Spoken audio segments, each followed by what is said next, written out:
नमस्ते दोस्तों, आज हम बात करेंगे 2024 के बजट और जीएसटी में हुए बदलावों के बारे में। ये बजट सबके लिए चर्चा का विषय बना हुआ है। इस वीडियो में हम बजट के खास पहलुओं को समझेंगे, साथ ही नए जीएसटी नियमों और उनके असर पर भी नजर डालेंगे। हम ये भी देखेंगे कि बजट के आंकड़े और पैसे का बंटवारा भारत के लोगों और बिजनेस को कैसे प्रभावित करेगा।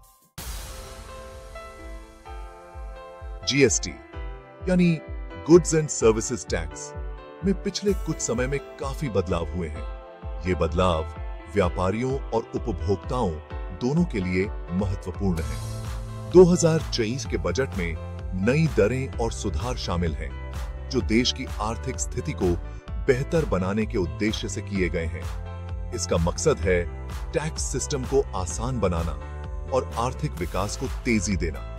सरकार चाहती है कि व्यापारियों को कम परेशानी हो और वे अपने व्यवसाय को बढ़ा सकें, जिससे देश की आर्थिक स्थिति को मजबूती मिले। होटल, रेस्टोरेंट और पर्सनल केयर जैसी सेवाओं पर 18% जीएसटी लागू होगा। यह दर पहले से ही निर्धारित थी, लेकिन अब इसे और स्पष्ट किया गया है। हालांकि कुछ महंगी सेवाओं पर 28% जीएसटी भी लग सकता है। यह उन सेवाओं पर लागू होगा जो उच्च वर्ग के लोगों द्वारा उपयोग की जाती हैं। इससे सरकार को पैसा भी मिलेगा और ज्यादातर लोगों के लिए सेवाएं महंगी भी नहीं होंगी। यह एक संतुलित दृष्टिकोण है। स्वास्थ्य और शिक्षा जैसे जरूरी क्षेत्रों को जीएसटी से मुक्त रखा गया है।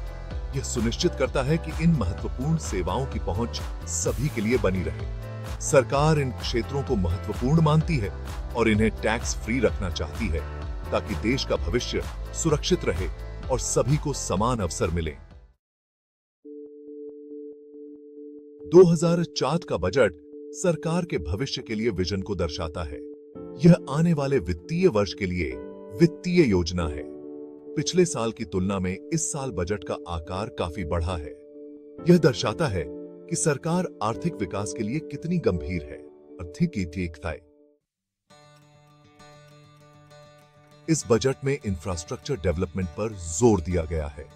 सड़कों, पुलों और अन्य बुनियादी ढांचे के निर्माण के लिए बड़े पैमाने पर निवेश किया गया है। सड़कों, रेलवे और एयरपोर्ट को बेहतर बनाने के लिए काफी पैसा दिया गया है। इससे न केवल यात्रा सुगम होगी, बल्कि व्यापार और पर्यटन को भी बढ़ावा मिलेगा। इससे देश में कनेक्टिविटी बढ़ेगी और आर्थिक गतिविधियों को बढ़ावा मिलेगा। बेहतर कनेक्टिविटी से ग्रामीण और शहरी क्षेत्रों के बीच की दूरी कम होगी। स्वास्थ्य सेवाओं पर भी ध्यान दिया गया है।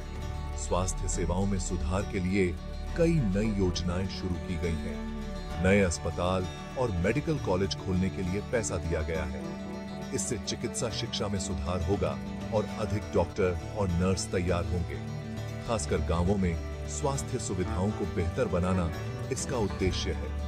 ग्रामीण क्षेत्रों में स्वास्थ्य सेवाओं की पहुंच बढ़ाने के लिए विशेष ध्यान दिया गया है। शिक्षा पर भी काफी ध्यान दिया गया है। शिक्षा के क्षेत्र में सुधार के लिए कई नई योजनाएं शुरू की गई हैं। डिजिटल एजुकेशन को बढ़ावा देने और गांवों में स्कूलों की हालत सुधारने के लिए पैसा दिया गया है। इससे छात्रों को आधुनिक शिक्षा प्राप्त करने में मदद मिलेगी। इससे डिजिटल दुनिया में सभी की पहुंच होगी और सभी को अच्छी शिक्षा मिल पाएगी। डिजिटल शिक्षा से छात्रों की साक्षरता और कौशल में वृद्धि होगी। भारतीय अर्थव्यवस्था की रीढ़ कहे जाने वाले कृषि क्षेत्र पर भी खास ध्यान दिया गया है। कृषि क्षेत्र में सुधार के लिए कई नई योजनाएं शुरू की गई हैं। किसानों को सहायता देने और सिंचाई परियोजनाओं के लिए नई योजनाएं शुरू की गई हैं। इससे किसानों की आय में वृद्धि होगी और उनकी जीवन शैली में सुधार होगा।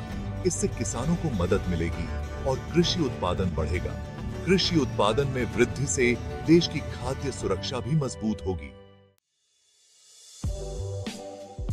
2014 के बजट में टैक्स व्यवस्था को आसान बनाने और निवेश को बढ़ावा देने के लिए महत्वपूर्ण बदलाव किए गए हैं। मध्यम वर्ग के करदाताओं को राहत देने के लिए आयकर स्लैब में बदलाव किए गए हैं। कुछ छूट भी दी गई है। कॉर्पोरेट टैक्स को भी आसान बनाया गया है। सूक्ष्म, लघु और मध्यम उद्योगों एमएसएमई के लिए एक निश्चित दर तय की गई है। इससे छोटे व्यवसायों पर टैक्स का बोझ कम होगा और उद्यमिता को बढ़ावा मिलेगा। स्टार्टअप्स को टैक्स में छूट दी गई है, जिससे नए आइडियाज को बढ़ावा मिलेगा और एक मजबूत स्टार्टअप इकोसिस्टम बनेगा। इस बजट में सामाजिक कल्याण को प्राथमिकता दी गई है। गरीबों और जरूरतमंदों के लिए कई योजनाओं में काफी पैसा लगाया गया है। प्रधानमंत्री आवास योजना PMAY को काफी पैसा मिला है। इस योजना का उद्देश्य सभी नागरिकों को किफायती घर उपलब्ध कराना है। बजट में इस योजना को दी गई राशि सरकार की प्रतिबद्धता को दर्शाती है। महात्मा गांधी राष्ट्रीय ग्रामीण रोजगार गारंटी योजना मनरेगा को अतिरिक्त धनराशि मिली है। इस योजना के तहत ग्रामीण परिवारों को 100 दिन का रोजगार मिलता है। इस योजना के लिए बढ़े हुए पैसे से रोजगार के अवसर बढ़ेंगे और गांवों में गरीबी कम होगी।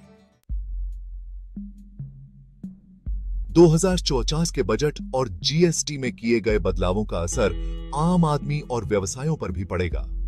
यह बदलाव न केवल आर्थिक परिदृश्य को प्रभावित करेंगे, बल्कि लोगों के दैनिक जीवन में भी महत्वपूर्ण भूमिका निभाएंगे।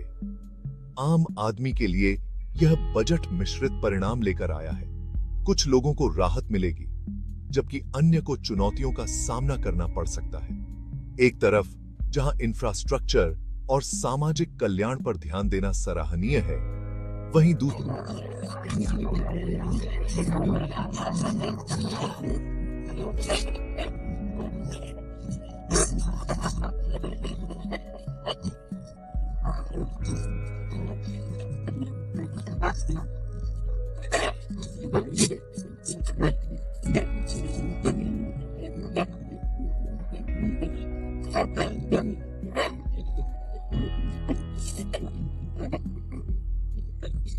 टैक्स दरों से लाभ होगा।